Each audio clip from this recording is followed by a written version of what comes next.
everyone to take the place of speakers will use Ukrainian and English language. If someone needs phones for simultaneous translation, we can come to registration and take them. Thank you.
I think we finalized this organization issue, and I invite Igor Bezkarovayno, who is the Deputy Minister of Economy, to greet us. Всім привіт. Hello, everyone. Сьогодні буде багато. It will be a lot of me for me because that's why the greeting words from me will be very short. Okay, let's wait some minutes so everyone. Вітальне слово буде коротке. I will be very brief. I would like to say thank you for our partners that we have collected everyone, and because it would be not possible to use to have this event, and I would like to say thank you our military forces of Ukraine for the possibility to work in peace. Because today's event it's about the website. I will tell you about this, but actually it's a little bit more.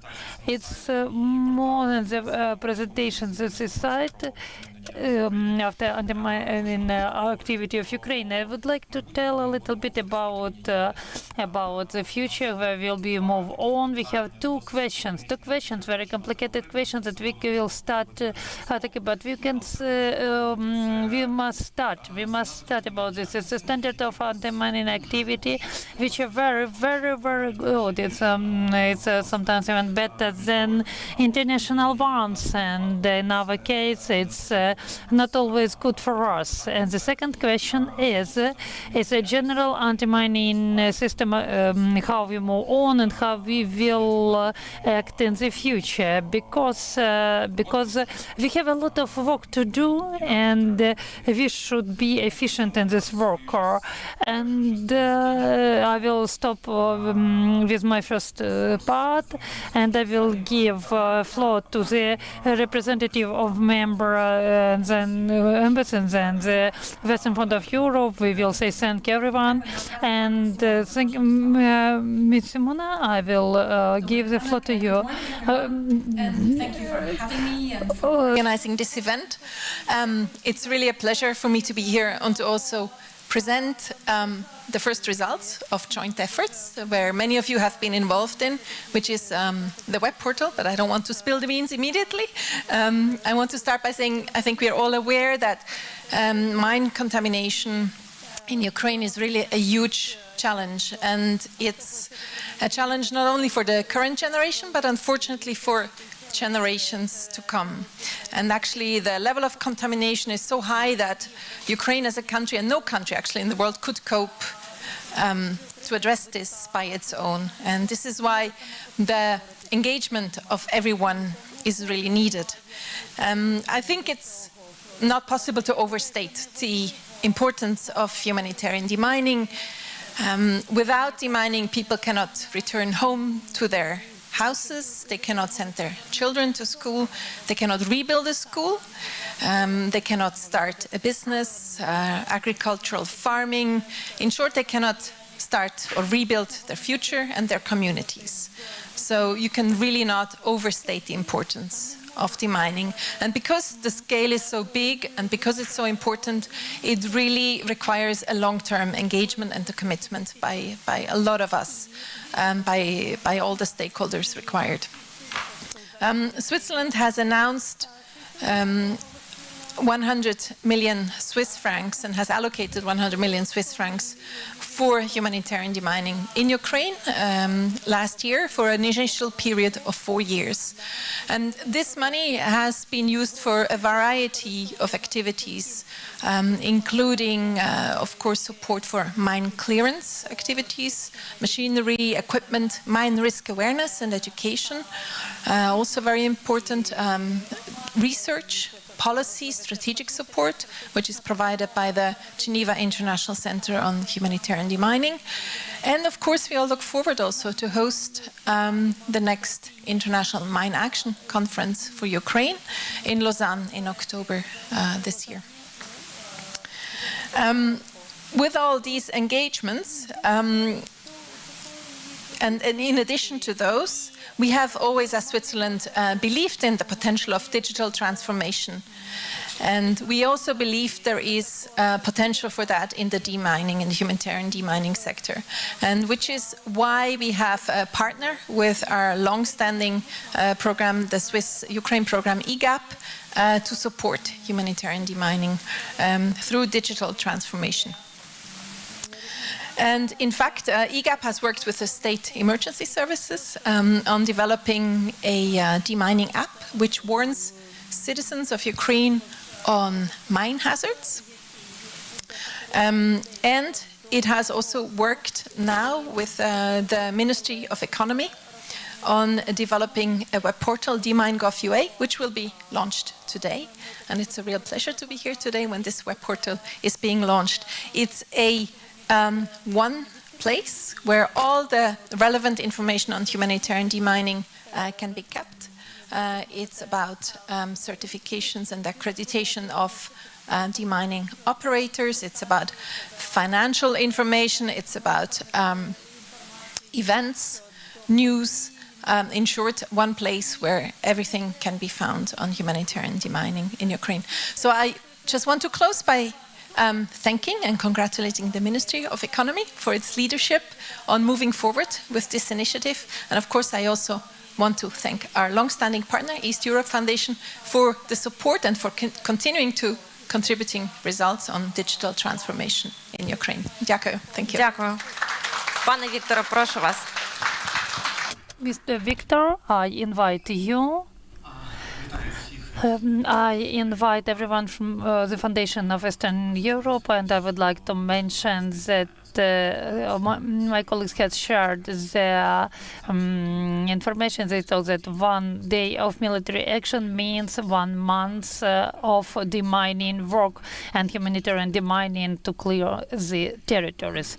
Please come and calculate how many years should we have to make Ukraine clean and clear if we need a long period of time with use the available technologies in available way.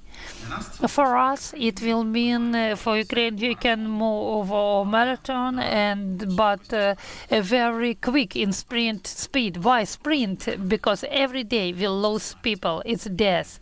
And here I would like to mention that the velocity is very important, but it's the same as quality. Mrs. Simona have told about the influence of the issue of risks of demining of territory, of influence, of possibility to people to come back. I would like to tell more why this meaning of the territories of risks. It's a risks, yes, for safety, but it's also a barrier for economic activity, for building of infrastructure. We understand that if we build up Ukraine, we should build up a safe This is the reason why when the question appeared about the first mining and the systematic mining of this territory, that was April 2022, we came to emergency services and we say, what can we do, how we can help? When we replan our activity, one of the head of board of the fund has told when the situation is changeable and everything is changeable, do what you do the best.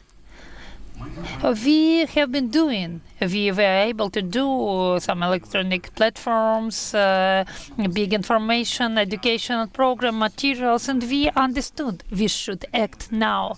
And we get very involved into the platforms that someone has told us about the Demine platform of Ukraine, and we were involved to the formation of support of our colleagues from emergency service concerning the rebuilding of their possibility and potential about the work with population, information about new threats. Unfortunately, or fortunately, we didn't have such much experience of work so for safety, for education work, safety, anti-mine work. So, of course, we should gain this experience directly during our work. I would like to say that I would like to share such a result.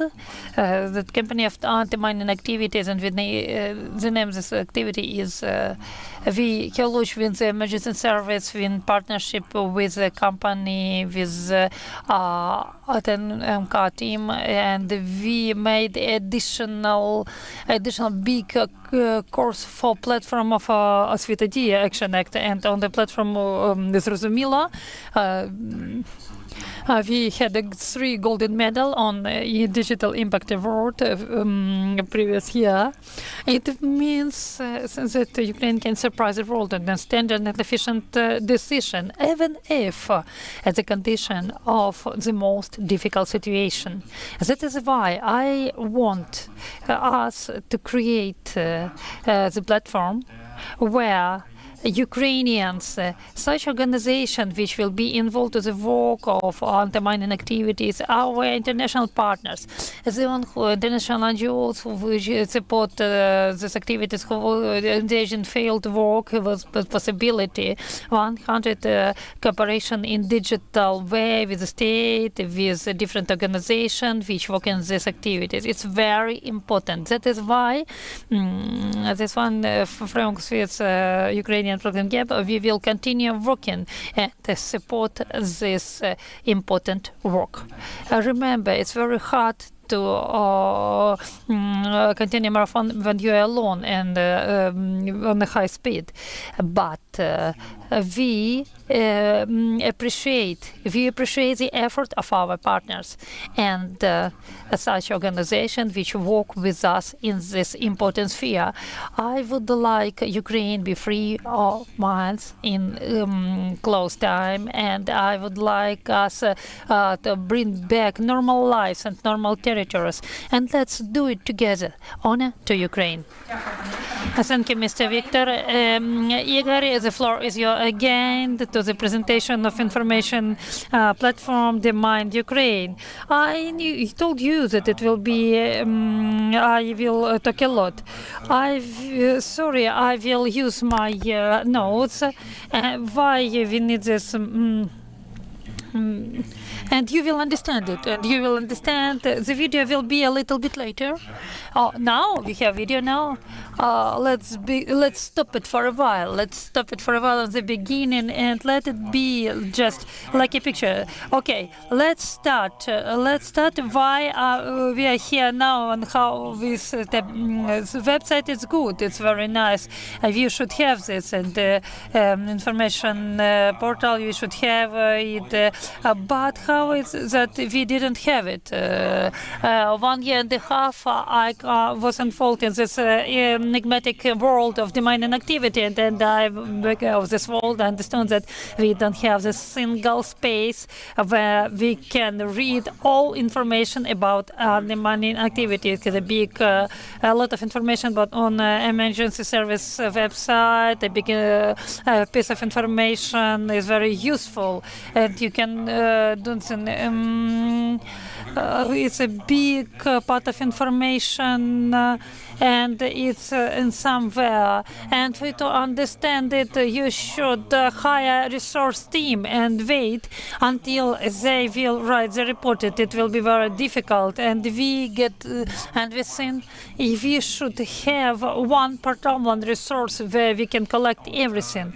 And this portal, this resource, even if we have the sign of Minister of Economy, it's because we worked out it together with our partner, together with it should have a economic sign of ministry. It's about the general, about anti-mining activity. It's about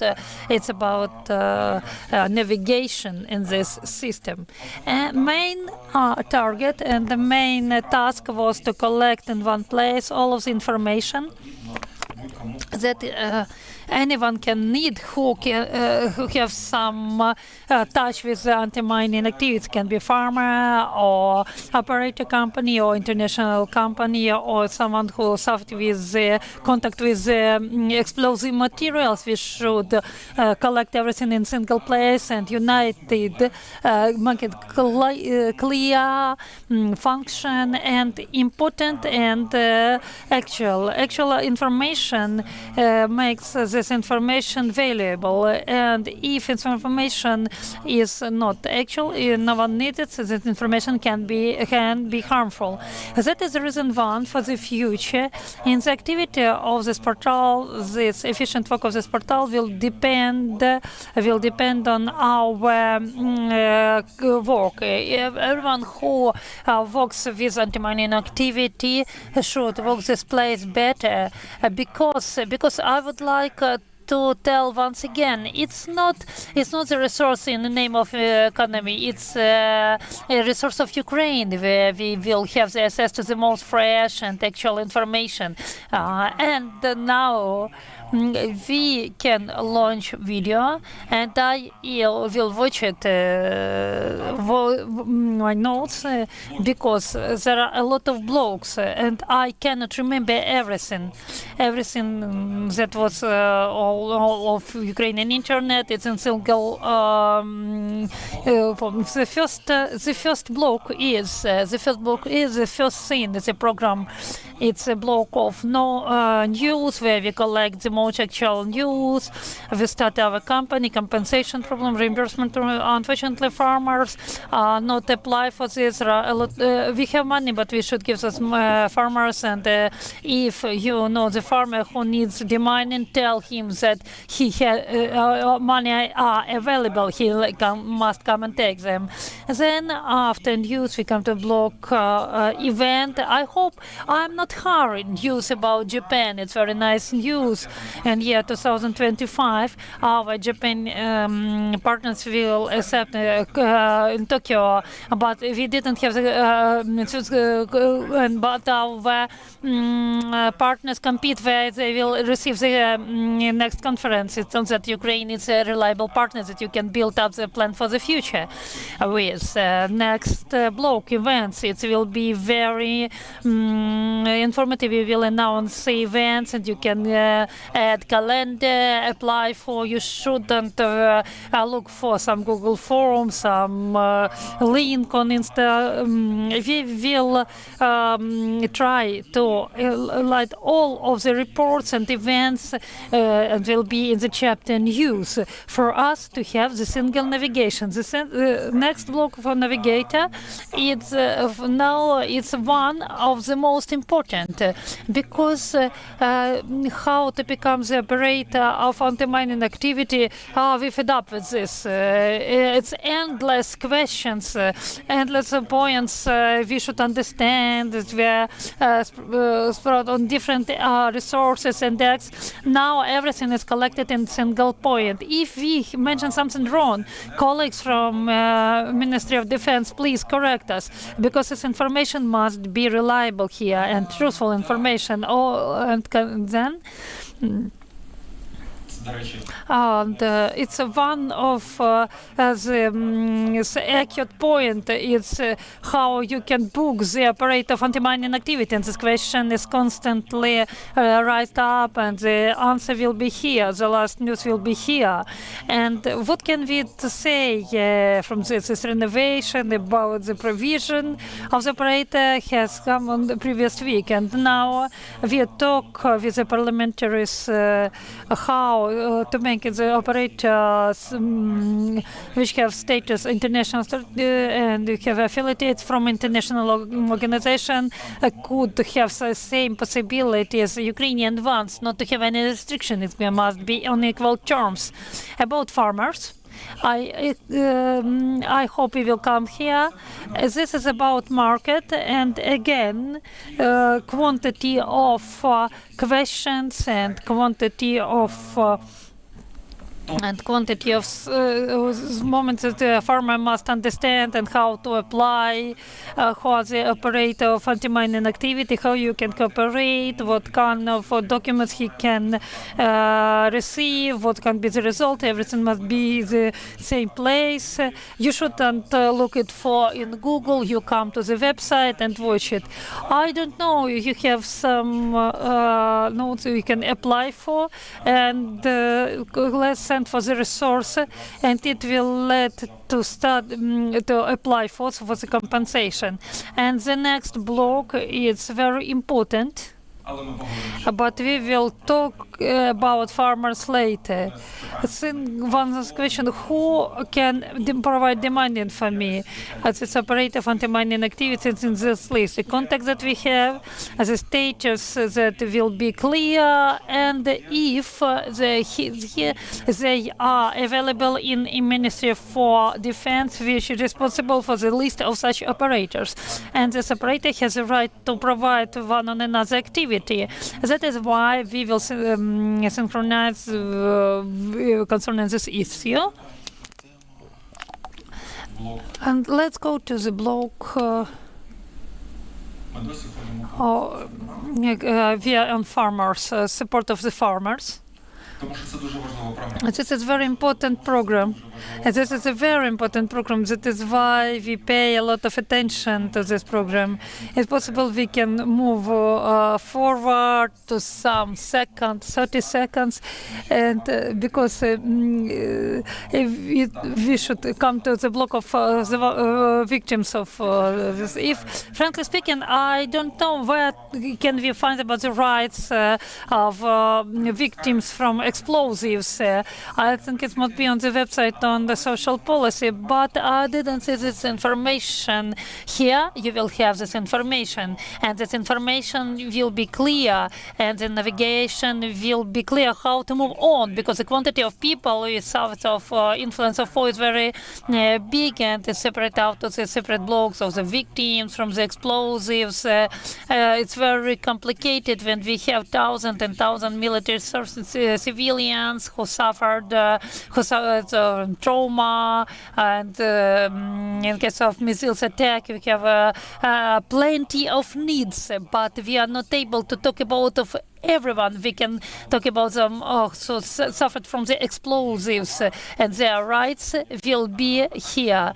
And we also will work close cooperation with our partners, TRC, to add here not only the program which work governmental programs, but the programs of our partners, international organization which provides the support of the person who suffered of this actual information will be here. Also, I think we can move on.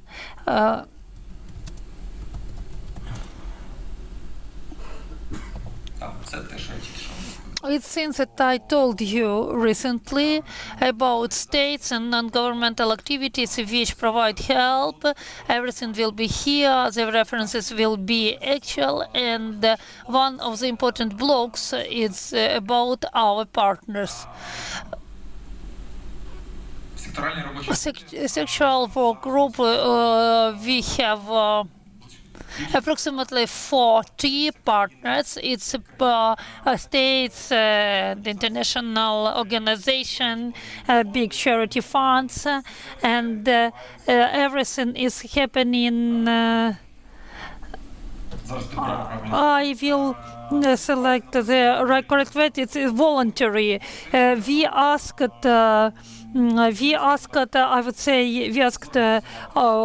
to organize, to provide the monitoring and understanding the things that we have to be more transparent, not only for Ukrainian government, but also for our partners and big quantity who are involved in anti-mining activity respond, and it's approximately last summer the activity started at the end of the previous summer, and now we have a progress in coordination and cooperation, and we collected all the information, and we shared this information about the pool of support which was involved to Ukraine. We can analyze the directions, we can understand where we have gaps to be focused, focus our attention to those directions where is not enough of attention. That is why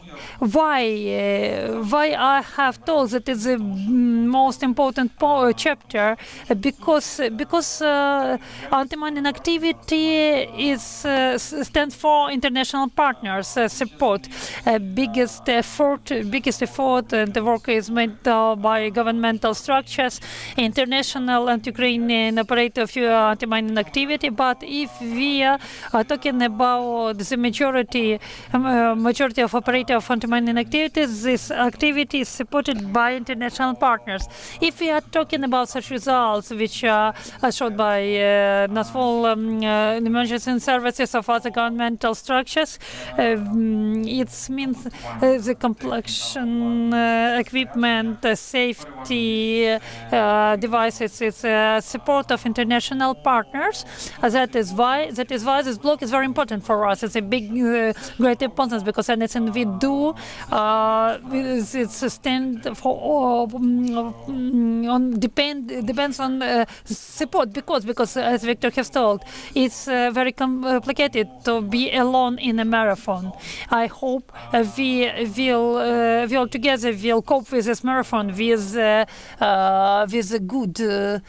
good time, with a good result. We will finalize this marathon. It will be not 3,000 years. We will provide it very quickly. We will go to the last block concerning this support. Who would like to donate for the mining activities with initiative of Unite of 24. We have the separate block concerning the support, and now we can come there. Насправді це маленький перелік того, In fact, just a short list of those who we had time to identify, because you've seen a great number of organizations, our partners. So United 24, humanitarian demining, and in case you have spare 15 hryvnias, please feel free to donate them to this initiative. Regarding United 24, it is handled by the Ministry of Economy. All the procurement for this area is directed to the CSU and other government structures in order to file all the necessary applications. Then the Commission considers them and rules out, takes decisions. So it's all transparent, you can see it, it's public. And the bank account of the United 24 and Humanitarian account, handled by the Ministry of Economy, has collected more than 150 million hryvnias. So this is the QR code that brings you to the website. You can give us constructive feedback, report any problems and bugs. And we are happy to have your feedback. We would like this website to work as a clock. The only thing is that there is no English version of this website. It's gonna be ready within a week, if I'm not mistaken. The technical part is ready, but still being reviewed. And be sure we will have a good English translation of this website soon. So the presentation of this web portal that I hope everyone will use, and I hope will be useful to everyone, is over. No, it's not over. I saw Andrew and I realized that in fact this web portal will be a homepage of the Center for Humanitarian Demining, and the technical work on its administration will be done by the center. Andrew, please stand up in order to be seen by everyone. Andrew is the deputy head of the Center for Humanitarian Demining, area of digital transformation and digitalization, etc., etc. And if in case something is lagging, please report to Andrei. Thanks very much, Iho. Please stay on stage because we will move on to the main part of this event. Now, let us put some chairs for our partners. And Ihor, you can now occupy yourself with presenting the speakers. Well, I just wanted to keep silent for a minute to brace myself for the next part. Well then, our next panel discussion is called Same Rules for All, and it will be moderated by the same speaker, Ihor Biskorovaini. Same rules for all, what to do about standards in mine action. So we'll have a different set of speakers. We'll have Yevhen Zubarevsky instead of Oleg Shuvarsky. Oleg Shuvarsky will take part in the next panel discussion. Then Pete Smith, Hello Trust, Roxana Boboliko, then Serhiy Reva, and Oleg Stoyev. I can see Serhiy. Okay then, very good.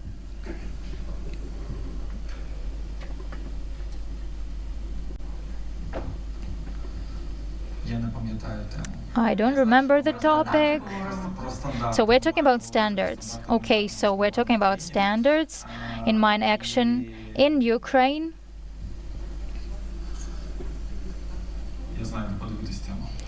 I can cheat and look up the topic.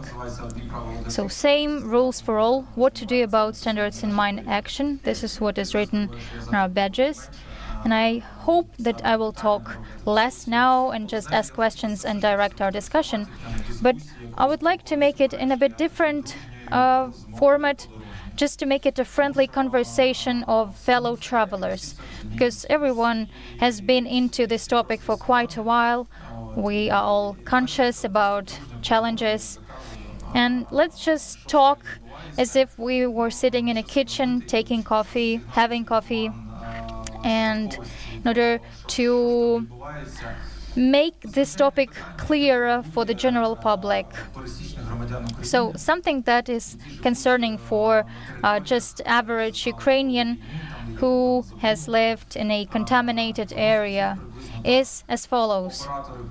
Operators work slowly, CSU and the Ministry of Defense work well, and slowly somehow means well.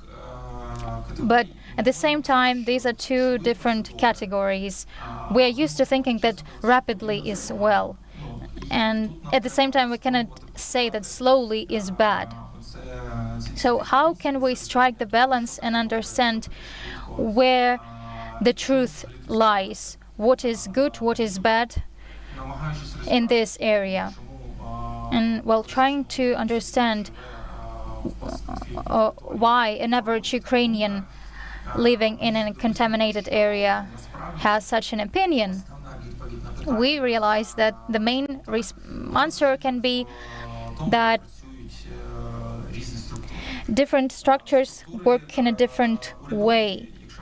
Governmental structures, that is CSU, they work, if I'm not mistaken, please correct me. So they follow some internal directives from their management. And the actual operator is based on the Ukrainian standards directing and informing his work. So we have this difference in approaches, in the understanding of these processes. And so we grow to shape different vision of what we are going and how we're doing that. In multiple conversations about that, and don't you worry, I will start asking you questions soon about standards and stuff. I would like us to talk about how we can make operators' lives easier and have them follow the standards while not having to find for a shrapnel of 8 kilograms in the middle of a minefield. So how can we make sure that the government structures working in those minefields can be measured according to the same standards as the individual operators? Is it necessary at all? Maybe just my fantasy, and we don't need to do anything in this regard. So does this problem really exist? And if it does, then let's delve into the causes of it. Is there anyone who's got inspired in this introduction speech of mine and can start? If not, we can proceed with standard questions. Okay, then. I got inspired. Well, I think it's really important that we're talking about that here and now, not just as a part of a work meeting, but as a part of open public discussion. Because currently, even at our level, there is no complete understanding of what demining is among donors, among media. There is no such understanding, and how it works, how demining works, especially among civilians. And civilians think that operators work slowly. But of course, we are talking about two things: standards and the system the operators function in. Because they are assigned to the Center of Humanitarian Demining. They have to follow the quality checks. They need to have certificates and to pass the responsibility further. And such a procedure of transferring certificates is non-existent here. My colleagues, you can correct me if I'm wrong. And we're also talking about an area that donors may have misconceptions and unrealistic expectations. And that is harmful not only to operators, it's also harmful to Ukraine globally, overall. Because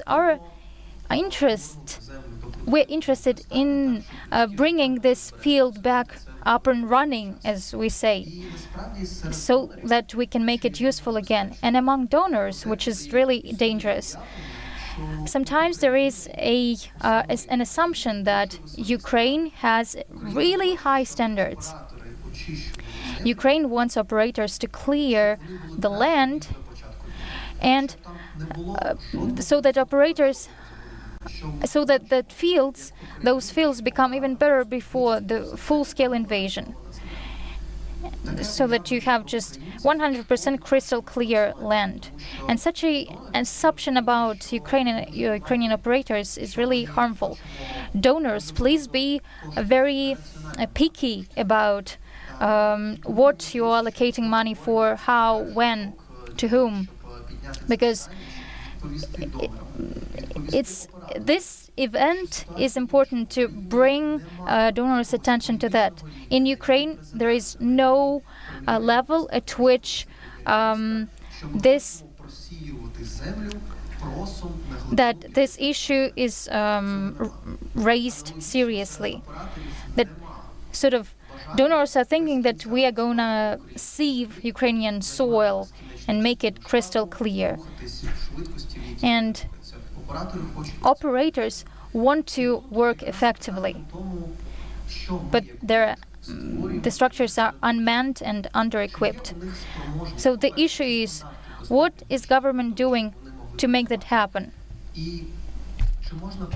And if it is possible to work in a different way on a agriculture field, should approaches be different when working on agriculture, farmland, in a city, etc.? And the second issue, the capacity of the system and the application. So the matter of applying the standards. So when the Center of Demining says we have fulfilled a number of activities, we have checked this number of square meters, but de facto, the center does not, when you're reporting these numbers to the center, they do not accept them. And we need to create a system where it is clear what the risks are and who assumes responsibility among the government officials for making some decisions. And this responsibility should not stop operators and should not prevent operators from doing their work. So this responsibility should be a smart one. So we have two operators, representative of Ministry of Defense, CISU representative, and CISU doing an enormous amount of work under very dangerous conditions. The risks are extremely high during this work. And it's important to provide for the security and safety of CISU staff members. When CISU works involving vehicles in the fields, we want this work to be reflected in the legislative changes. So we want to make this work safe so that the operator can work and stay alive. And the second task is to bring this land back to usage on the legislative level, bring it back to the legal framework. So we can see from 174,000 and 180,000 square kilometers. So you can correct me if I'm wrong, but all these changes are underway. Okay, so I'll start moderating this discussion and encourage other speakers to join in. So what is the conclusion that we can make? Two very important points, or points/questions. Is that true that operators don't want to work for 1,000 years in Ukraine and sieve all the Ukrainian soil? And the other important issue is that we need to take stock of the lands where government structures have been involved and compare them to those who operators were involved. Pete, would you like to work in Ukraine for 1,000 years and sieve the Ukrainian soil? live for 1,000 years, and I would love my family and their family to be able to come to Ukraine. Absolutely, I would, but not clearing mines for 1,000 years. I think that's fair to say. Thank you for the invitation. I think I would just like to start by just getting a common standard in all our minds, and that is about the definition of demining. And I think we all talk about demining, and I think we're all thinking about the same thing. Halo and a number of the INGOs do what we've called is humanitarian demining. That is a series and systematic approach to the clearance of landmines so that land can be released and given back to the communities that need it. Then you have other types of demining. You have military demining, that is done up close and personal, saving the lives of their comrades, trying to make maneuver, trying to enable the battle-winning effect of military forces. And then you have operational demining, and that is that very brave stuff that the likes of CESU, STS, and other organisations are doing, which is going quickly to those communities, not necessarily at the battlefield itself, but areas around and about, and able to make very quick injections to save lives because maybe there's been an accident from an animal, maybe somebody has driven over a landmine or something similar. The humanitarian demining is very much that follow-up activity that is there to be able to deliver that assurance and reassurance to the people in Ukraine and those communities that the work that we have done, we have put the maximum effort in within the resources permitted to make sure that land is safe to hand over. So I hope you see from those three different ways that I've described this, there are three different types of approach. But what we need to be able to try and do in the humanitarian side is to get that standardization right so that we are comparing the work that a HALO, a DRC, an MPA, an INGO does is very similar if it's getting put into IMSMA and other databases, a common standard, a common approach, a common level of validation and assurance so that all of that work is then not repeated and done again at extra effect. So I think that's how I would just sort of phrase this to start with. For us, IMAS, International Mine Action Standards, but also the National Mine Action Standards form that journey for us to be able to look at how much freedom that we are able to take. IMAS gives us that, and then the National Mine Action Standards either tighten and make it harder for us, or they relax and make it easier for us in terms of how we go about the process of ultimately returning land safely back to its communities. Супер. Well, great. Then let's try to discuss another point and get back to the governmental operators. Serhiy, I'd like to ask you about this one. So we differentiate between approaches. We have different tasks depending on the approach. And these approaches, once they are formed, we go about working. But is it possible to somehow amalgamate it? And should we following the way we are following now? We have two different accountants counting files for one set of operators. Well, you can say that government operators exist and they do actual work, but we are talking about units working not as an operator but as an operational demining. Well, of course, we understand what standards are. These are a set of rules, norms that are accepted by a body or organization. Well, I wouldn't go as far as to say that we should rely exclusively on government bodies and standards.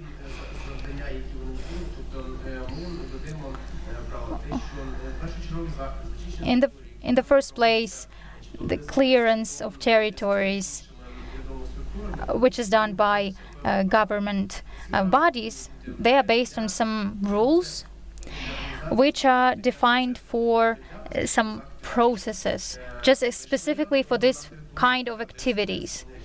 And CSU came and cleared the territory, and every farmer wants to get a certificate of sorts to have the confirmation that their land is clear.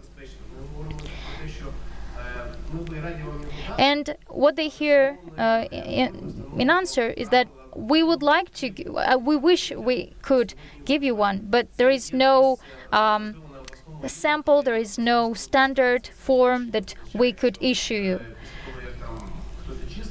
And after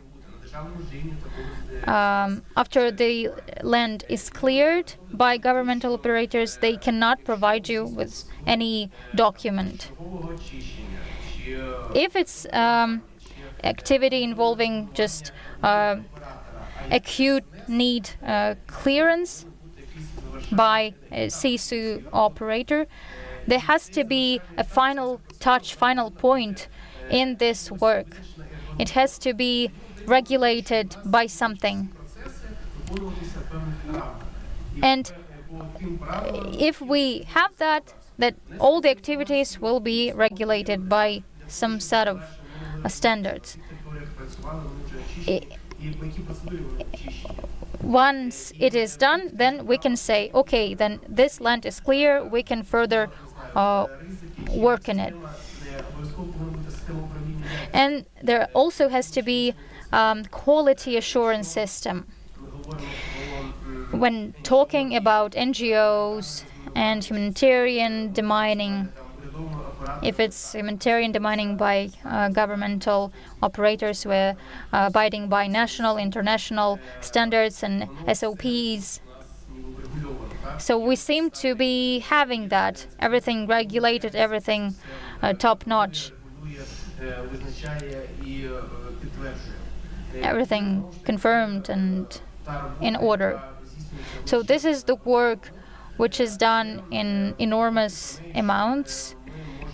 But saying that we can see examples of such a work in such and such oblasts, CSU cleared these and these fields, we cannot state it, not yet. Within one organization, yes, it may be possible, but on the at the national scale, not really. It is not regulated yet, but it needs to be, so that we can see the general broad picture, and so that we can say who and where did what. So the issue of national standards needs to be fulfilled by the decrees and bylaws necessary for that. So the first clearance by vehicles, let's imagine such a scenario. They clear the ground and then they have a specific document where they have risk indicators and the document that they can issue. So you gave us a really special message for the next panel discussion, and we can see that we're gonna talk not only about standards, about how we should be moving forward and what operators should be doing, but also about regulations and accounting documents and all the bureaucracy that follows after the actual demining. So that's something that we can leave for the next panel discussion. That's true that all these topics are intertwined and we cannot talk about one without touching on the other. Roxana actually wanted to pass the floor over to you, and I will try to define my question roughly. So we have just heard comments of Serhiy on behalf of operators and comments on behalf of those who are not operators. Then the issue of quality and speed remains. If we make the standard a bit easier and convenient for operators, then we can speed up this process without missing on quality. And if we broaden the scope of competences for the government bodies, we may lose fewer people in the minefield, and we will not miss out on quality either, on speed, but probably we will miss out on quality. So how is it possible to strike the balance here? Or is it a utopia that is impossible to reach? What do you think? Well, I don't think it's unrealistic to reach this. I would like to maybe just break down the conversation into two aspects. There's the matter of standards, and then there's the application of the standards. And we have national standards in place. They need improvement. I think we can all agree on that, and the government has already taken leadership on reviewing the standards, particularly the ones on land release, and there has been work done with GICHD, and I hope the release of the new standards will be imminent.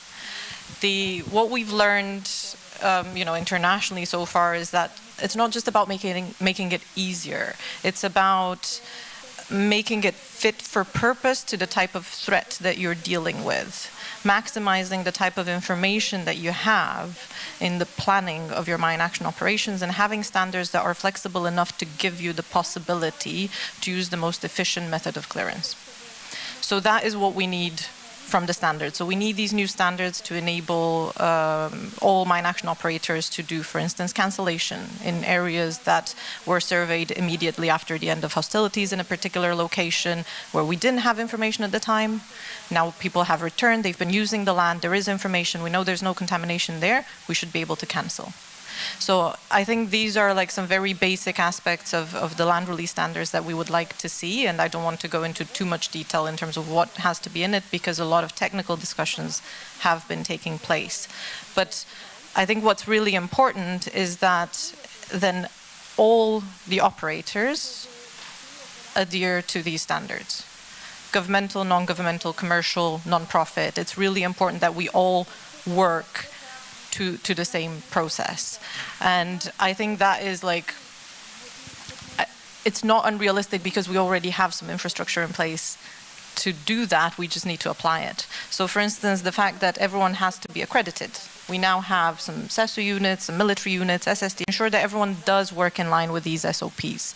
And to do this, you need to have a functional quality management process in place.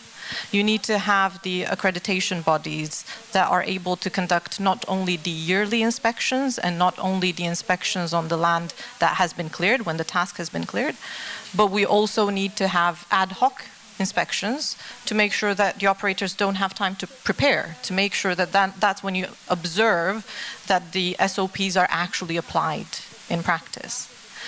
And in order to do that, you need to have the capacity from the accreditation bodies, from the coordination bodies. So we have gone from having 3 accredited operators to, last time I checked the website, there were 42. We need to make sure that the capacity of these accreditation and coordination bodies is increased in a commensurate way to match the huge numbers of stakeholders that have become accredited.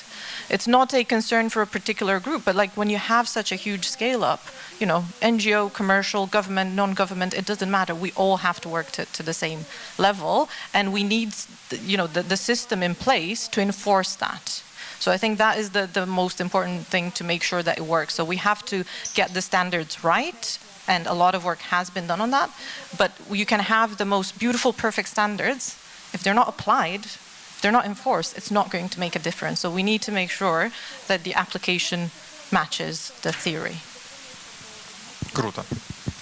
Дякую за Дякую за цю Thank you for this opinion, thank you for the opinion, and thank you for this is very natural to is moving in our discussion where we are moving on. And frankly speaking, the preparation, my preparation for the moderating of this panel discussion was minimum one, and I was a little bit worried what we will be talking about, but this conversation is going on as it has to. About the single thing, before I will ask Mr. Evgen concerning the capacity building, and it's my personal opinion. We can talk about, discuss this, we can from different ways, but we cannot build up constantly the capacity because we have the of the approvals, accreditation. Someday we will have the quality control, and but after you rise up, you will move down. And if you will build up capacity, one day you will not need this capacity, and maybe it's better to try to spread our efforts to during such a big activity, we to avoid such a traffic jam, we would say, some narrow places, some gaps where we can move quickly. Because if we will have 1,000 devices for demining, and in 5 years I will not need them, what should we do with all of these things, with all of the resources? We will give to another countries which support, but we need to, in principle, remove this problem. But we have such a life that, but maybe it's better use not to build up the capacity, but to try to build up some kind of vision, some kind of system which will go through the peak activity and such overload more smooth. Maybe it's a topic for the next discussion, which I will moderate. And Mr. Again, the question is to you as to the person who may be is aware about the standards, and we will move on after the building of opinion, and maybe we will hand this question in the air. So how, in your opinion, we can move on in this direction? Or maybe we effort ourselves, like a government, like a state, to admit, for example, if it's true, the standards as a rigid one, and make them more easy. A little bit ease these contracts. You should try to such to bring the governmental structures, if it's possible, if it's real. And once again, the same question: if you should do it, in your opinion. Thank you for possibility to participate in this discussion. In principle, national standards are built up in such since it's a risk assessment. The second thing, it's understanding all of the efforts about all of the risks. It's a quality management and the responsibility for the activities which have been done. That is why when we are working over the state standard, we took as a basis, first of all, it's international standards,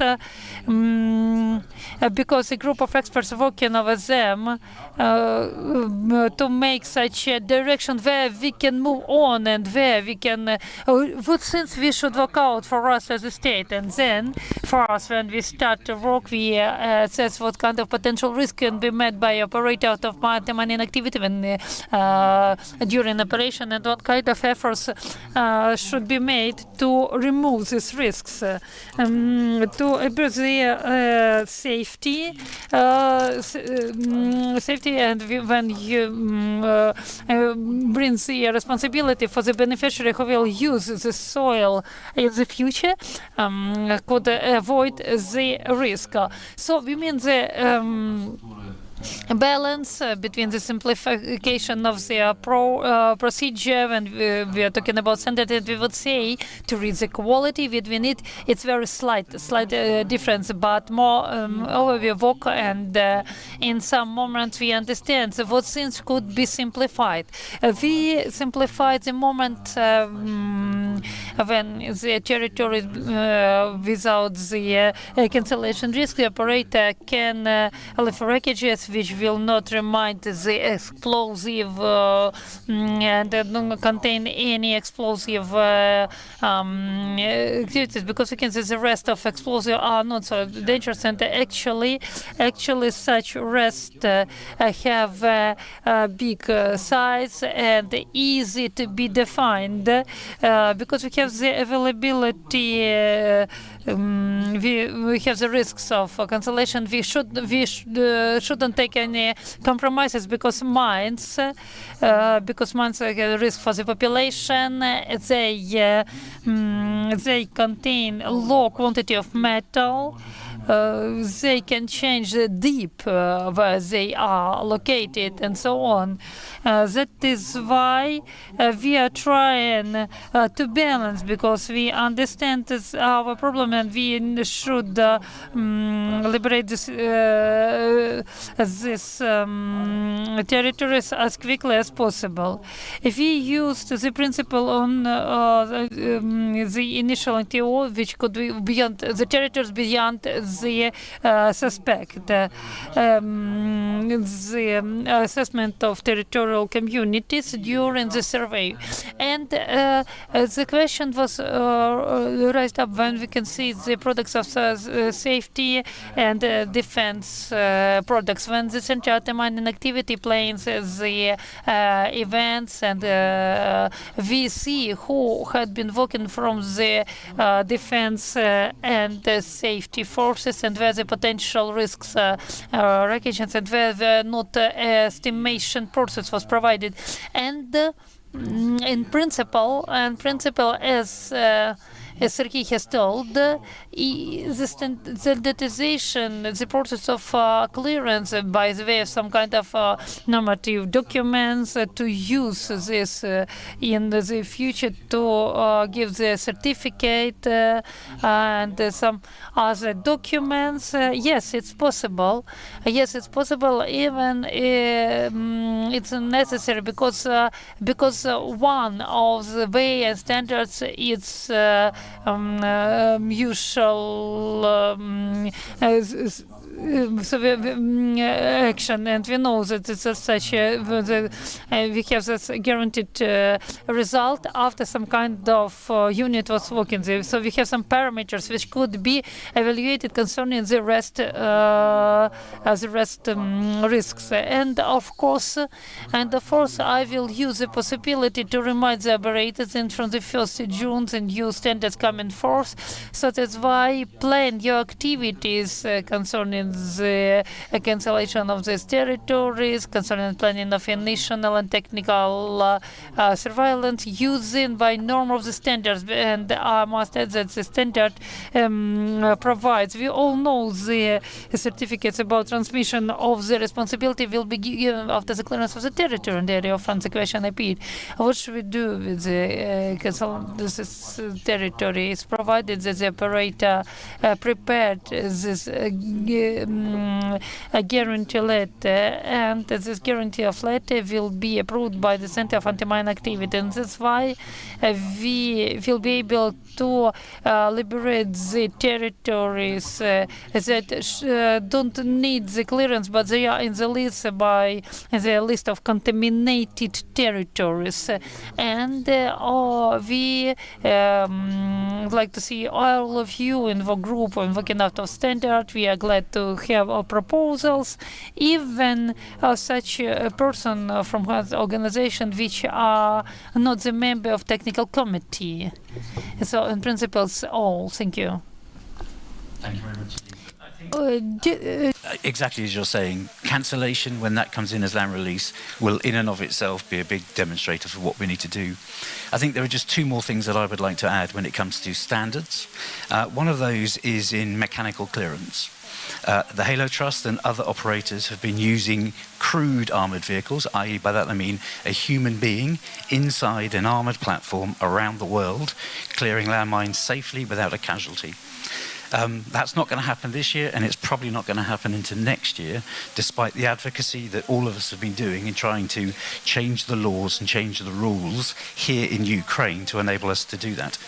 I would happily sit inside an armoured crewed vehicle and drive that in any location in Ukraine tomorrow. Why can't I do that? That's just an open question that I will put to all the panellists, because we do that and do that well. The second point that you mentioned, which is important about bringing in efficiency, is being able for us to be able to retain our people, to bake in the experience that they need to be able to do this repeatedly. And by that I mean the men and women, the 1,200 men and women that I have in Halo Ukraine at the moment, need to have some form of exemption from conscription to enable them to be able to conduct the life-saving work and dangerous work they do on a daily basis, and that will build in the experience to organisations like myself and others. You won't necessarily need to scale, but then you've certainly got that experience that you need overnight. Дякую дуже. Чи є хтось? If someone who would like to add something to our discussion, because we will finalize and for us to have more time for coffee. It's possible, but please rest our time for the coffee. Actually, it's not like a statement as a question, because we all have this question in our panel. When Roxanne has told about the standards, since the most important speech was concerning the application, we mean. So application of the standard, we can work out beautiful standards, they can come in force, they can be enough flexible, but if we don't have this center who can cancel the soil, who is ready to accept take the decision about, for example, to search every 25th kilometer instead of every 5th kilometer, ready to this put forth the planning. So this decision concerning such standard, they will be cancelled. The things that I understood from the Roxana's word. And I would like to ask this question to Mrs. Roxana. Did you hear the answer to this question from Mr. Evgen? If not, I would like Mr. Evgen to make some comments from this point. Roxanne, the floor is yours. My answer.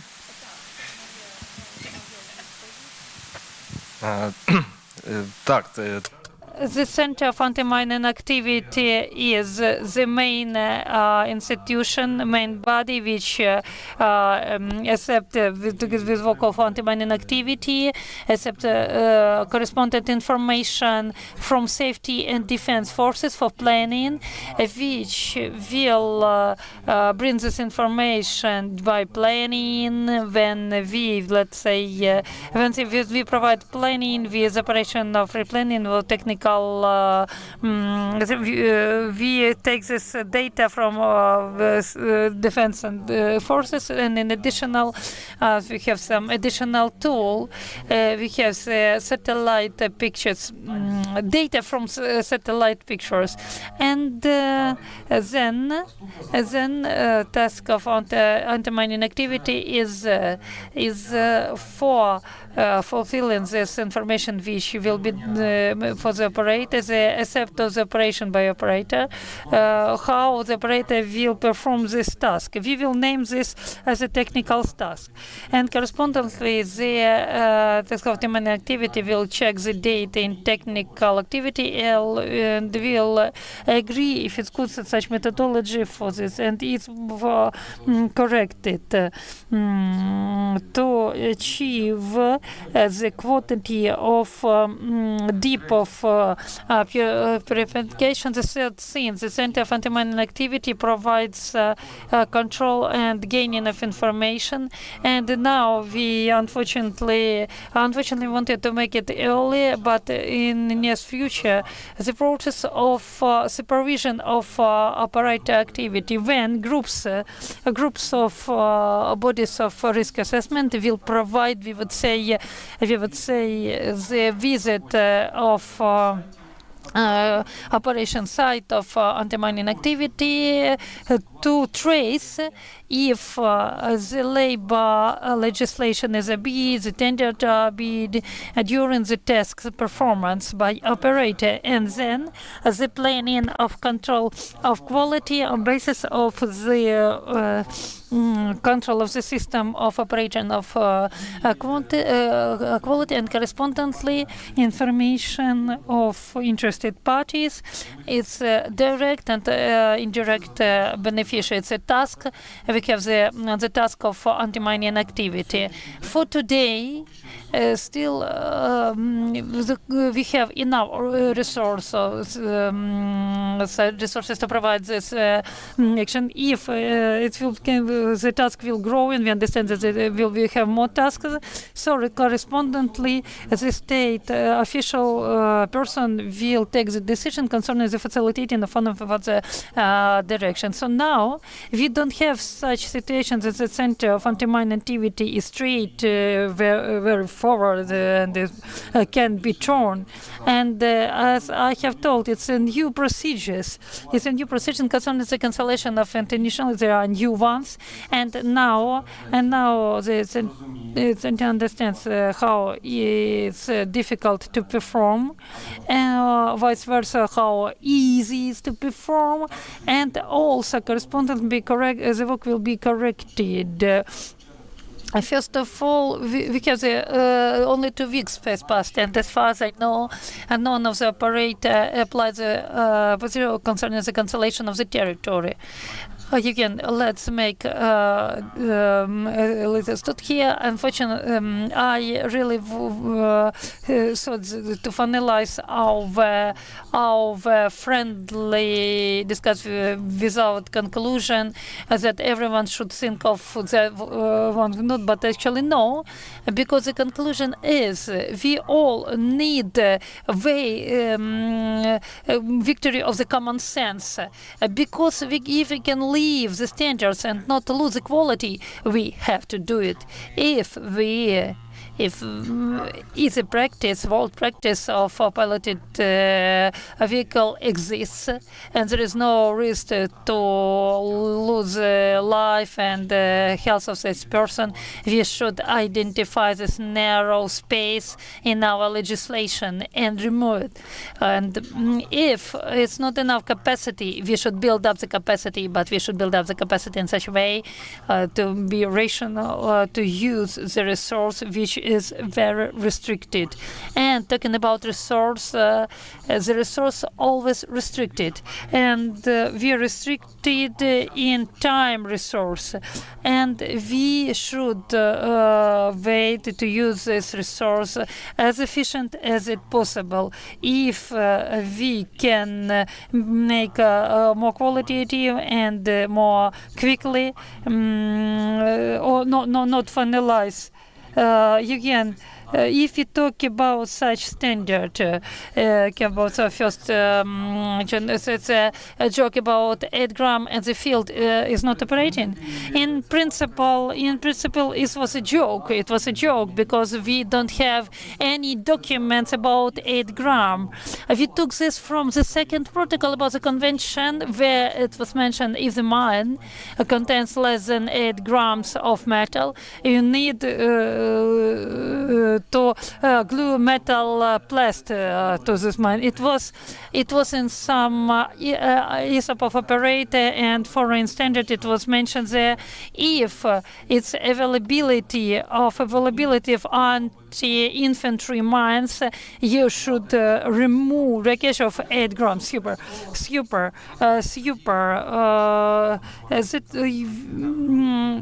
We should demolish of the myth, and I will not use the story about 8 grams because it was not proved. Thank you for the participation. Thank you for very interesting and vivid communication. And I think we will have more and more of such communication. And let's wish victory of common sense. Thank you.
запросить до слова наших чудових спікерів. Олеже, прошу. Не хочеш робити роботу, Оленко?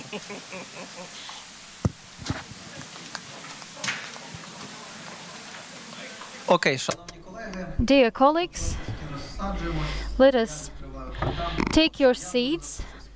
I'll be the one inviting the speakers to the stage.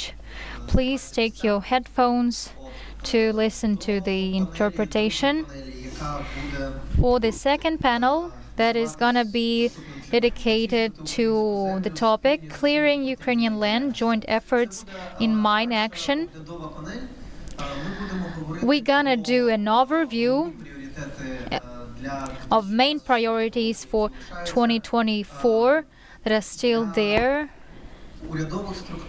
for the government, bodies, for operators, and for the general as such. What are the key tasks that we need to solve? We're gonna talk about quality assurance, capacity building, capacity, increase of capacity, coordination capacity, donor and operator coordination, the National Mine Action Authority activities, government authorities activities in oblasts, whether this coordination works well in oblast, city centers.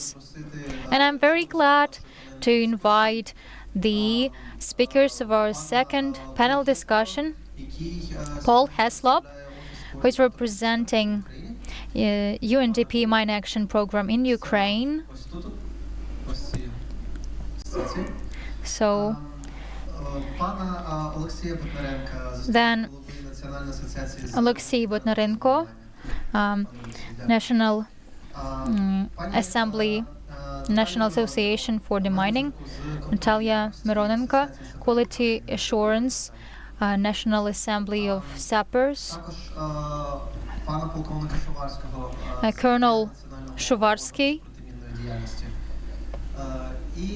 Deputy Head of the Main Directorate of Mine Action, Civil Protection and Environmental Safety at the Ministry of Defense of Ukraine, and Deputy Minister of Economy of Ukraine, Ihor Beskorovayny. Yet again, you are here with us.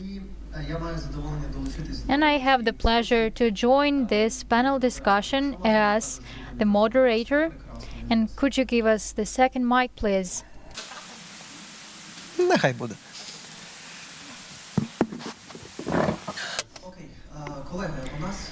Okay. Then, colleagues, what do we have in the operational plan that we have been sent? And what is there in our personal, professional plans? The law of Ukraine about mine action is going to be reviewed soon. There are many reasons for it to be reviewed, and they're quite obvious. The current version of the law was made right after 2014, according to the challenges that arose after 2014. Now the scale is much bigger, the context is different, the geography has increased.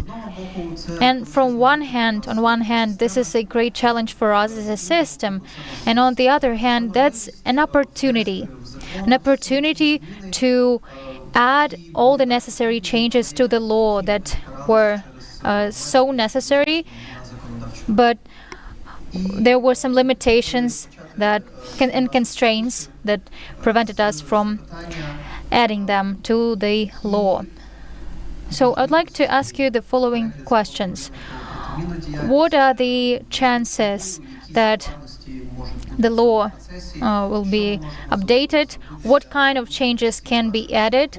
And how can we involve all the stakeholders, demining stakeholders, to this process? Ihor, I'd like to give the floor to you in the first place. And here you have the mic. Look, so the law that we are talking about and any law can be modified, amended according to the Constitution of Ukraine. And the list of changes is quite defined. This particular law may be problematic to change, and it may not be the only way of solving our challenges. So it's just a general vision, general idea that we are striving for. And I will not rely on the law, rely on amending the law that much. I would rely on changing the institutions. So we can change the law, but the outer context is not ready for it to be implemented. Bylaws need to be developed. The previous system, it's unclear whether it's gonna keep working or should it blend somehow into this new vision of the system. So I would not say that we can change laws and everything is gonna be fine. I would go to the domain of ideation. Before amending the law, we need to come up with concrete ideas about our objectives, about our vision. So let's say in 10 years to clear 80% of the territory which is contaminated. This is really an ambitious goal, but it is realistic. But we have to be clear about how we're gonna do it and why. Why are we demining? Just for the sake of demining or for the sake of something else? What are we gonna do with these clear territories? Will people get back there? So we'll spend millions of dollars on demining and people will not get back. So what do we do in this case? Many questions here are rising. So it's not only about changing the text of the law. So I'd like to have this discussion, debate, and in order to come up with understanding what is the purpose, why we are doing that, will this territory which is cleared be used in the future? How much does it cost to restore that layer of soil that is so rich and can bring a harvest? So the law is not a panacea. I'd like to talk about the general vision that underlies it, where we are heading, and not just talk about 100 years needed to demine everything. Of course, we stated that we need approximately this number of years, but it's not that optimistic. 3 or 4 months ago, CISU revealed a stock of explosives from the First World War. So it's really complex. Okay, then let's move on to ideation. And obviously, we can move the mic to you, Paul. I'd like to know your opinion on 2 matters, probably just one matter, coordination. It all comes down to one matter. How do you think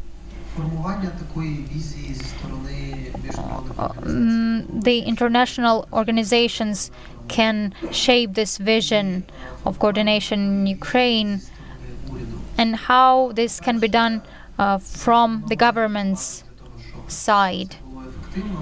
How to make coordination effective? How to combine all these 2 sides together? So the coordination from the government's perspective is now being done by the national mine action body. How can this coordination be improved, and what can be done so that UN coordination from the side of UN is effective? Thanks. And I think I'd take that off. Just to start by sort of echoing what Iho, the Deputy Minister, has just said, I think what we've seen as a real change in the last year is the government coming forward with a strategy, being more coherent in what it wants, having a vision. And I think in terms of coordination, having a vision to work towards and a common strategy to do that makes coordination so much simpler, because people know what they're trying to do. So, I'd just like to acknowledge, I think the Ukrainian government and the Ukrainian authorities have made a lot of progress in the last year in doing that. Also, by fortunate coincidence, this week I was up in Geneva and went to the National Mine Action Centre, and again I think you've got a really good team there who are operating in their space and working and providing a good level of coordination. My concern is that, as one of the other panelists mentioned, you've gone from 4, 5, 6 accredited operators to in excess of 40. We're looking at, tens of deminers becoming hundreds of deminers, becoming thousands of deminers, and I think what you have up in Geneva was great 2 years ago, but it needs to, that coordination capability needs to be significantly enhanced. And we need to be looking potentially at, regional offices and a lot of work going into good quality management, quality control, understanding the quality processes. And I think having a system where a task is only really inspected at the end, again, isn't really helping from a coordination perspective, because problems aren't being identified quickly, solutions aren't being found, and I think, an expression I use a lot is, I don't know what I don't know. But, if I take everybody in this room, we know quite a lot. And so, if we find a way of breaking down those barriers to communication and figuring out, this worked well in this country, this system is in place, this new technology has come online, and there are, looking at the digitization that's gone on in the last 3 or 4 months is incredible. And I think, having access to that. But when you open one of the apps I opened the other day, it's great, but the data in it is very out of date. So it's showing a problem that is a lot greater than it actually is, which sends a negative message. I think, but the biggest step forward in coordination now is we've got to get data synchronized. We cannot have 2, 3, 4, 5 different databases in country that are being used at international conferences for briefing, being used when briefing the media. We need to get that data synchronized. We need to have everybody on the same page. And I think, again, a huge step forward has been the acceptance of the term no evidence of mines.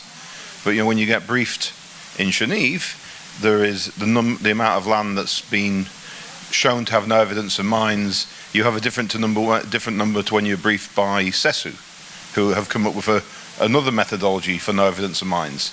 And then from a donor perspective, I would then be concerned our team, if that data isn't synchronized, our team's being deployed onto areas to check land that's already been validated or already shown to have no evidence of mines. So that's an ineffective use of resources. So that's poor coordination.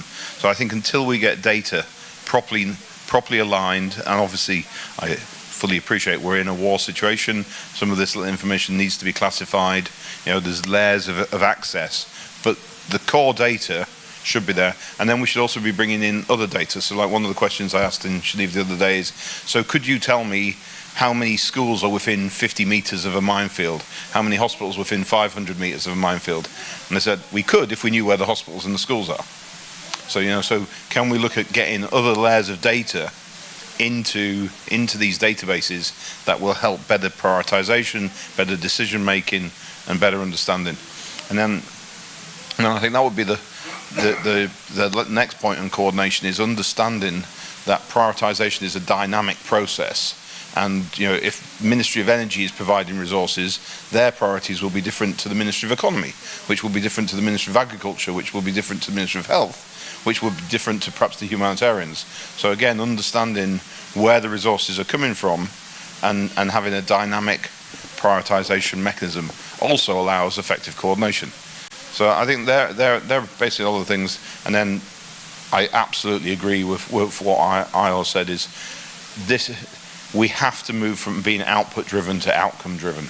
And if we have outcomes, we have a vision, and we're working, and we know the outcome of every task we do, that again will help cohesion and we'll move forward. My few thoughts. Thank you very much, sir. And still not that explicit on the coordination of the UN bodies, but maybe we will come back to that. Coordination of the UN is here to help the government of Ukraine. And I think what is also very different in this country is, in most countries that the UN works in mine action, you have a government, you have a national authority, and there is only one entity really in place to support that national authority, which is the UN, and then you have your implementers. Here, you already have a functional government with legislation, so that gap's filled just by the government working. Then you have other organizations like NATO, EU, OSCE, Geneva Center, Shamonics, Tetra Tech. You could go on that are filling roles that would normally be filled by the UN. So I think in a sense, coordination of the UN and the 5 or 6 UN organizations, that is now relatively straightforward in the sense that, as the advisor to the UN in the RCO's office, I'm regularly in touch with my colleagues in the UN agencies. What I'm trying to do now is get cohesion between the international agencies or international bodies that supporting the government of Ukraine, filling the roles that would traditionally be filled by the UN, and making sure that there's no gaps as a result. Thank you very much for the points, sir. Пане полковник. Colonel, We start talking about Chernihiv Center and the Center for Anti-Mining Activity. I started talking about if it's possible and applicable to open the central office for anti-mining activity. And during previous panel, we talked a lot about the quality management and the necessity of building up the capacity with the quality management. And in your opinion, first part of the question, if it's possible as the regional offices for anti-mining activities or which blocks the building up of capacities, control of quality you need, that's a great necessity. What should we do to build up in capacity building and control of quality? And the session like a secretary of official body of anti-mining activity. We have entities concerning the empowerment and institution capacity. Do you to provide the coordination, not only the operator, but all of the subject of anti-mining activities of implementing the Mr. Oleg, thank you for the question. And concerning the first time of the question, the creation of regional department of Center of Anti-Mining Activity. Its Center for Anti-Mining Activity is located in Chernihiv City, is 100% performing its tasks correspondingly to the documents in force. And as previous speakers of the previous panel has told, there are a range of questions. We can create a regional center, regional department of anti-mining activity, which will actually for 1 or 2 years, and it will be some more department which will use the administration resource. So in my opinion, it's first of all, I will come back to the topic of changes on the law of anti-mining activity. What anyone can say anything, but the system of anti-mining activity is operating. The question is how it's operating. It's a question, but it works. And the Center of Anti-Mining Activity regulates work of all of operators. Even first of fulfill elevation, we have a small quantity of operator, and now we have 42 operators, and more than 50 organizations go over the certification. So Center of Anti-Mining Activities for today works without any remarks and perform its duties for 100%. Concerning quality, is we are operating moment the more is a necessity to increase the group of quantity control, and so in this scope we have the organization measurement. We have in all them in all structures, and I know such measurement in the emergency state service, and such measurement are concerning the capacity, concerning the control of quality in Ministry of Defense. We have the Center of Improving of Environmental Safety, where we have the control of operating to increase the capacity, increase the qualitative and timely operation, and reduce the time of waiting when they look for the quality management group. In my opinion, with time we will come to such capacity, and in nearest time such groups will be able to perform their duties. And concerning the Center of Anti-Mining Activity, Center of Anti-Mining Activity has a wide spectrum of duty empowerment, and is a single body which completely provides all of the concerning planning of quality planning certification, concerning work with operating of anti-mining activity. I will remind you that humanitarian demining is provided by certified operators, and now we have big attention to the creating of governmental and we have governmental operating emergency services and state special transport service, and we have operating military force of Ukraine. As this work continues, it's almost all information in the military services and special services organization. It's military units. They come through the certification, and near the future they will finalize it due to the different process of certification.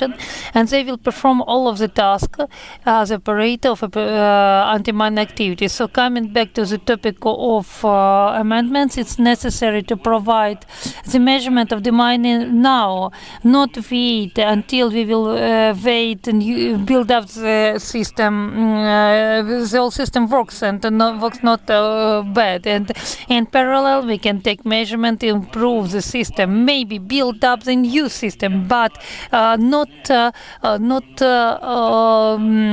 ruin this system that operates now. Thank you. Thank you, Mr. Colonel.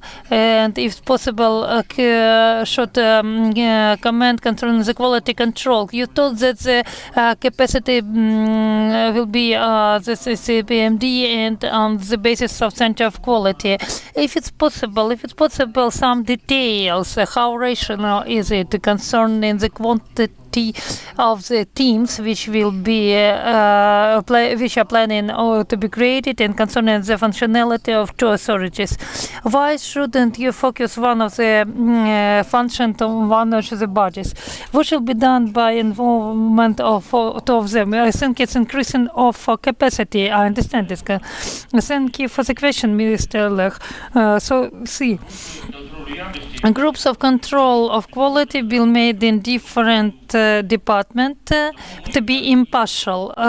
So we are not that all the quantity groups must be in the single authority of body as a Center of Anti-Mining Activity. We have the group of activities in 135 Center of Demining and in Center of Humanitarian Demining, of quick reaction of DSNS, and in center of anti-mining activity, and such group of control of activity will be made in center of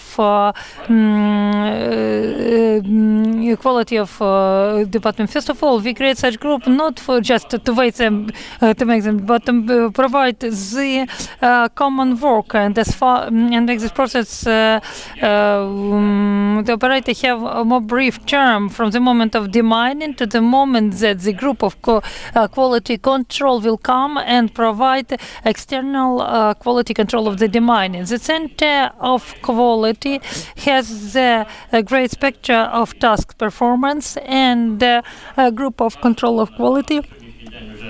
For today, for analyze all of the organization measurement, we have a 3 quality group, and depending on quality of the task performance, possible to increase the capacity to be quality. But once again, now we need big amount of the group of quality. But if this will work due to the legislation, maybe we will not need this quantity of this group, and we will look through this quantity of such group and the question of the performance tasks.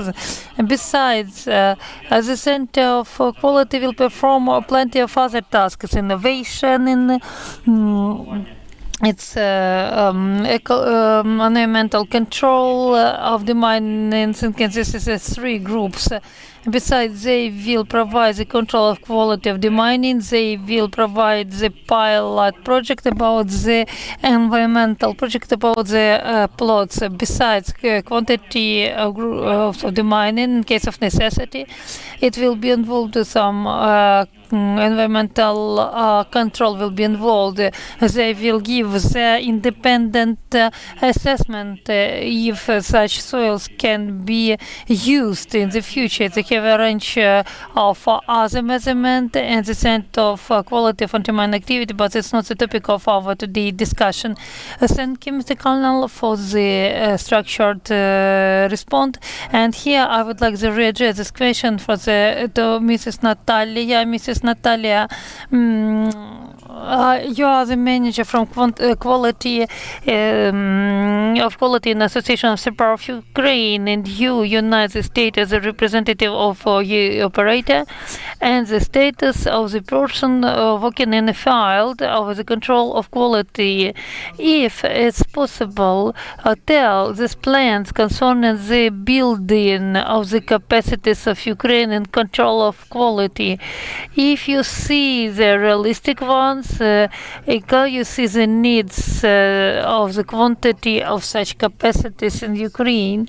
Do you see the sense of regional office which you provide the content of quality or some other challenges that you can see?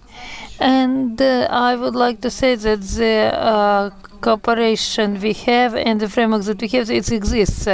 Additional possibilities will be useful, but it must be agreed with operator, with performers of the works, and to avoid such extra building which will do harm. We make some scheduling for the procedure, and everything must be clear for both parts. And I think that the step forward must be, but not overload the system that we have. And it's not a secret that it's not easy to work for everyone, both operators and the structures who control them.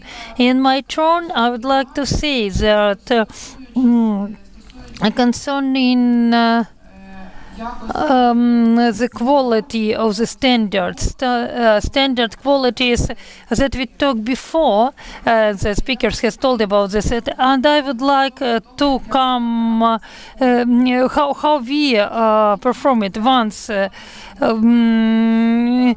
make some normative basis, and the second thing perform such duties to have a lot of questions and such things that will be very useful for anti-mining activity, but no one, we don't have somebody to tell about this. We have some amendments when trying some standards, but some more global things will be taken into account. The operator has more questions concerning operative things. Even this is very small things which can influence the process. And for example, when the report of the operator after technical survey, there is a concrete form. In this form you fill in, and some things should be made in another way and make this opinion from the point of view as a performer, but not from the point of view as the authority who sends this report to us. And that is why there is a great need in such resource to make operator, it's possible for operator to request, offers, and some questions, negotiate something in such operative things. It's possible to communicate with each other, possible to communicate with other instance to make these things out of a gray zone and be important for everyone. There can be very serious things which influence quality and for other procedures in operation activity. We feel such needs because we don't have anybody to say about such moment. And one more thing. And concerning the performance of the procedure, about quality, we need methodic basis for the procedure from the survey of the questioning of the operator and to other more difficult, complicated procedure, because we start from the questionnaire, and this quality will be depending on the quality of the questionnaire and how qualified person will provide this questioning. It's the most important thing. This is the starting point. If we had some material, some data, some methodological things concerning performance of the standards, it would be very, very useful, because there are standards, there are some learning process which is not regulated till the end. If you would like to appraise your level or learn something, some international data which we don't, which are not good for us. There's two moments about concerning the quality and concerning the performance of the standard. Thank you very much, Ms. Natalia, and I would separate from them some single message concerning the necessity of finding out the information window and the possibility to communicate. It's obvious that just a moment, I will say, very short, very brief. As a rule, we found today, we found two options that we should need to this portal, which was the reason why us to collect tickets. It was a proposal from the operator for mining activity, and to understanding the process. The second thing, the window of possibility to apply the topics for negotiation, for the cluster formation, cluster of anti-mining activity, where a lot of operator collected. But I would please tell you about your pain. If it's pains, it will not come alone.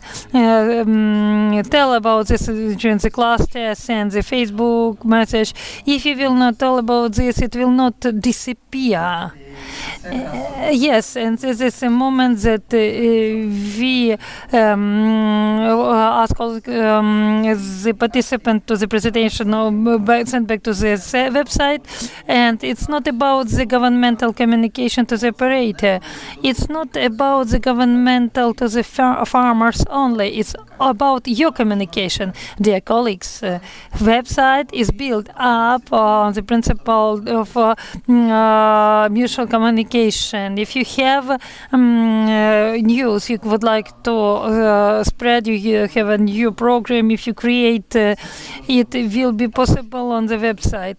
It will be possible to communicate the important problems. Mr. Alexey, we touch a range of questions which can be relevant to you. Select which is the most important. The amendment to the law of Ukraine of anti-money inactivity connected to challenges connected with the needs of the anti-money inactivity and the ability of the system to hear and respond to these needs. Your experience as an operator in coordination, maybe missing on this association itself of organization, humanitarian operator, and how you see the place of this mission in the system. Thank you for the floor. First of all, I would like to say thank you of Ministry of Economy, which organizes such events, which are very important for our state.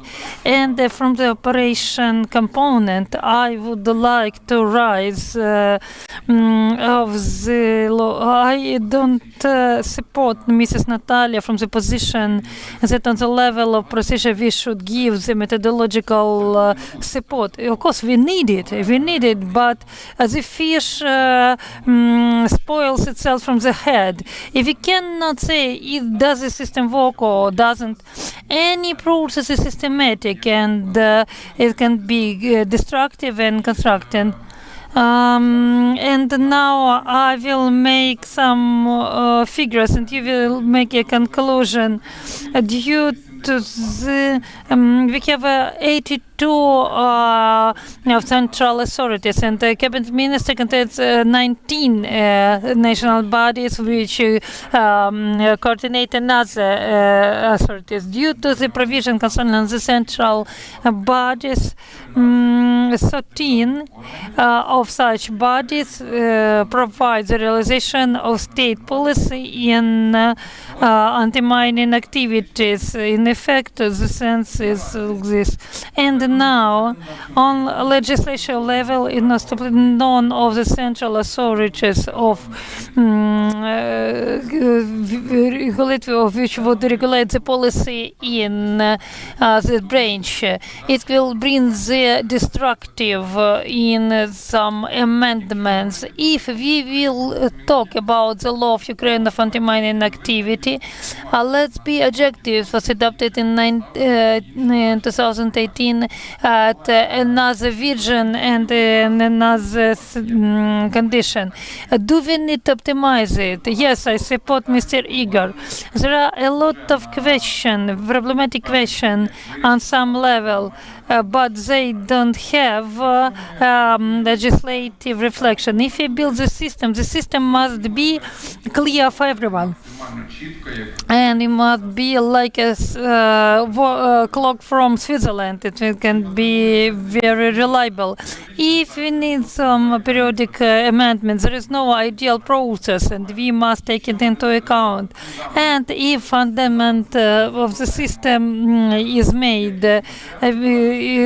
not proper material, this part will fall down. What kind of consequences can be? The God is only one knows this. I am not the fan of the cardinal changes, if you can, but sometimes it's easier to break the old sin and to build up new one.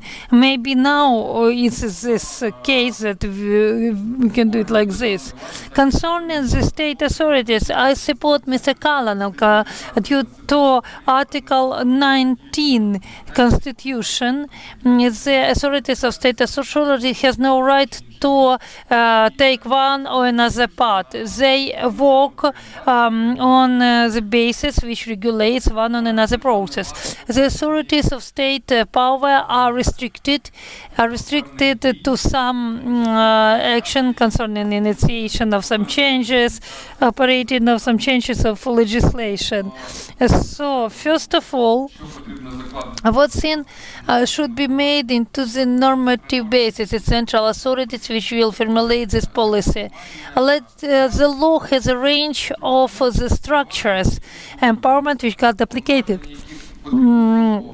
which need to be added. I support Ms. Natalia, and I will say that in the center for humanitarian demand and non-demand activities there are a lot of duplicating function, and I will not say it's good or bad, but there's a lot of function like this. If we will go into deep control, supervision and monitoring, and there is no structure which will give the consultant and methodological help to the same subject of anti-mining activities of operator. If we'll come back to the activity of state authorities and associate of the between the emergency service which will realize operative demining and empowerment of emergency service as a subject of demining activity in case of certifications of subdivision due to the humanitarian activity, we should make it more clear from the point of view of financial support. If international support will be given to the emergency service, if it will be for operating of the mining which is structure, or is it support for directly for emergency will provide the operative action. So such problems, we have a lot of such problems. And such problem must be the basis of a new changes. Will it be accepted by Верховна Рада? We don't know, but we should make us. Thank you, Mr. Alexei. One brief comment, and then we will continue. First of all, the comment concerning the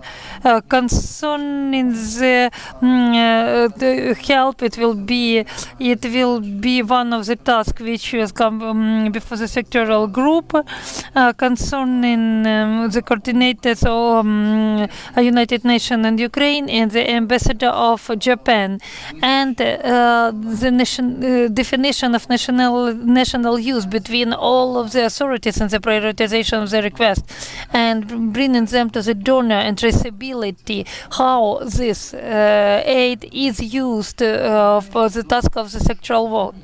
And coming back to the more wide question. Let's call the Ministry of Anti-Mine Activity, so it's a central body of activity. This separated from the policy. Just to be more simple in speaking, we all understand that the first question is that appears is preserving of the capacity which exists, that Kalina Schwarzky has told. Build up new thing in such way that we avoid losing the things which will hold the heaven down. Today's system which provides administrating of the system, if we will create the Ministry of Anti-Mining Activity, we will not be able ministry, we will not be able with the authorities of emergency services to put them onto the ministry. We will not give Ministry of Economy and SGR. And your opinion concerning how it long-term, if such long-term changes can be worse losses, and it will be more efficient in realizing. Nevertheless, we have a very complicated context now concerning the Ministry of Anti-Mining Activity. No, it's not the story like this. For example, the Ministry of Internal Affairs will formulate this policy for the direction of national police and so on, and it will not break the system. It will make narrow the possibility. It's clear what kind of subject of state policy will submit such a proposal and will accept such a proposal in general. If you have spread structure, sooner or later we will understand that we had 1 million offer, but they were lost in direction, because today by national authorities established that it's emergency services, and tomorrow it will be Minister of Defense and so on. Concerning the functioning of the policies, it's more organization things and administrative things we must understand where to move on in with which question. And concerning formatting such a system of structures which we should optimize. We don't say that just cancel everything and start again. We understand that we will make the same mistakes. First of all, optimization of the process is clear if there is a central structure which generalizes everything. The system is built like this. The organism of person has a brain, and the brain is first of all to make the decision concerning things that if we will be able to increase capacities in some direction, and in some way we can decrease, it can be a mistake. Yes, but first of all we should hear everyone, and we must take into account all the experience that we have. We shouldn't break anything.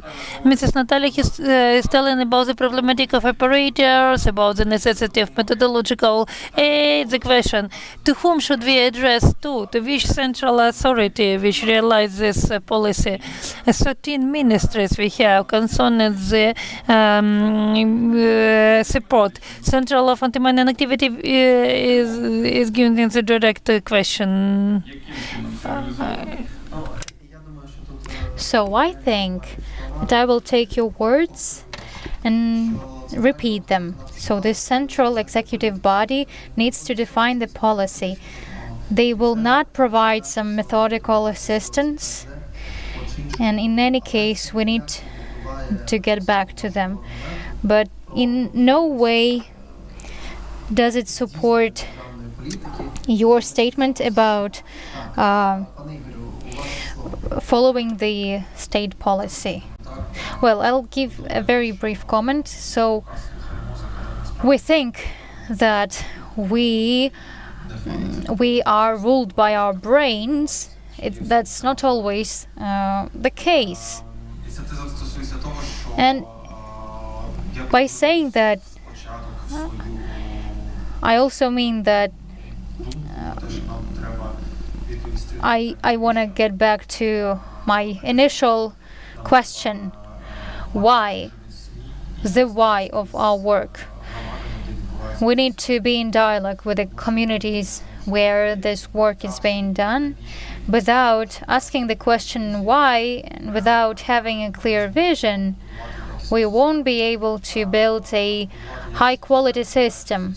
And to build a high quality system without dialogue with the communities and their real life needs, we will fail, because we will assume their needs are such while their needs are different.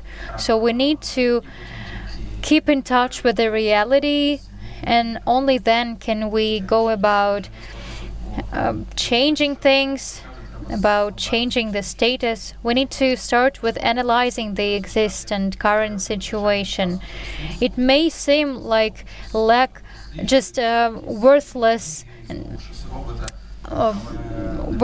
losing of time, but without having hard arguments in favor of one thing or the other, we cannot move forward. We can just do more harm than good. Colonel, please. Yeah, a brief commentary too. So the first thing, why are government bodies created at all? Currently, demining activities need to be done today and tomorrow, and not wait until another unified government body is created. First thing. Second thing, the competencies of executive bodies that are involved in mine action, their task is, in the first place, to make sure the civilians can go to the cleared territories in order to to have the community development.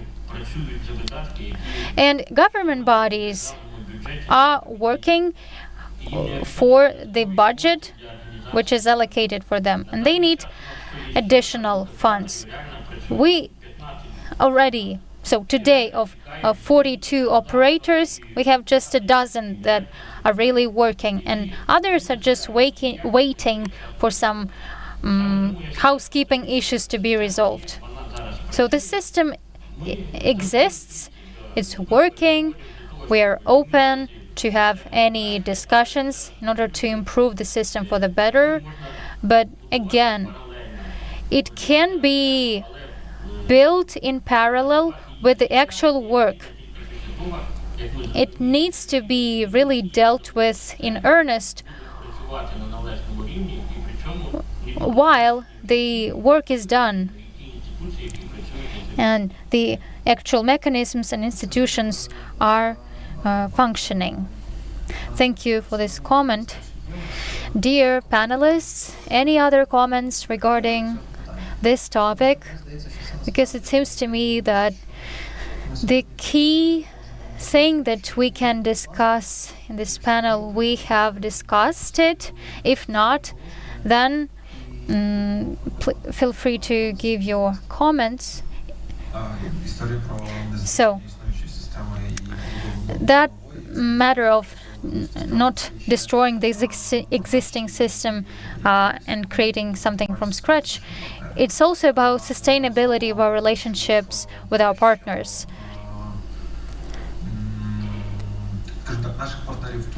Our partners are concerned about the way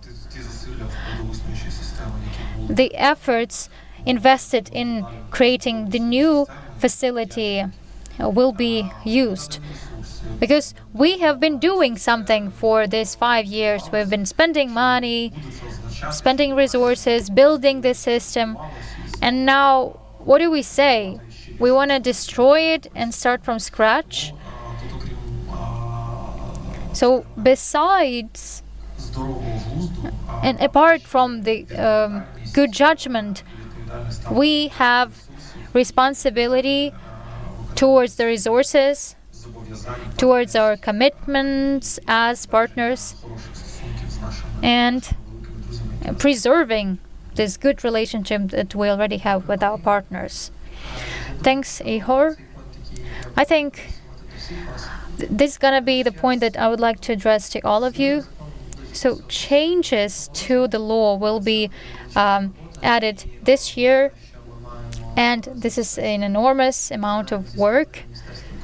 At least we know that the Ministry of Economy is on our side, but I think we can talk about it more broadly. And the main contributor to this law is you all. Our task is to guarantee a transparent communication about the law, about the changes, not just a day before the law is read and heard, or the day after, but way before. And our task is also to make the changes that's gonna be made to the law pass through the public discussion, to have the points and arguments heard and decision made according to what the community thinks fit. So this is the task, the objective that the website also has, the website that we have just presented to you today. And I would like to pass the floor in order to end our event to our next moderator. But the key message that I want to say is, please visit the website, visit all the options, all the sections regarding the innovative activities, certificates, approaches. Please visit and give us feedback. Provide us with information about your organization, your contact details, and we, on our part, we will make the information about legal framework public and accessible and available on this website and update it as quickly as possible. Huge thank you. We can close our panel discussion now. So the point is really simple. Changes are going to be there. We are going to work on them, on the analysis of the situation, on developing white books. And I would like to pass the floor over to Olena, or just give a round of applause. Why not? Thank you.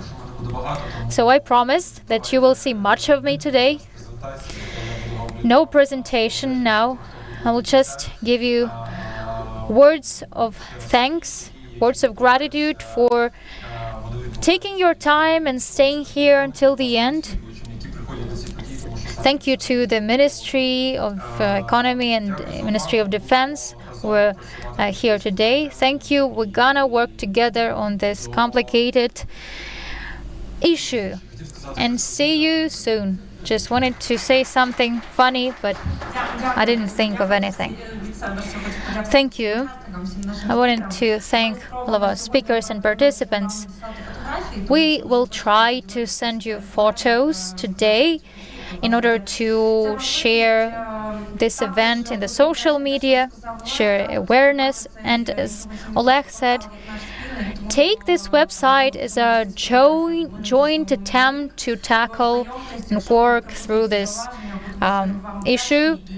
We'll be grateful for your comments and feedback and information. Please enjoy your coffee break and tea break, and see you soon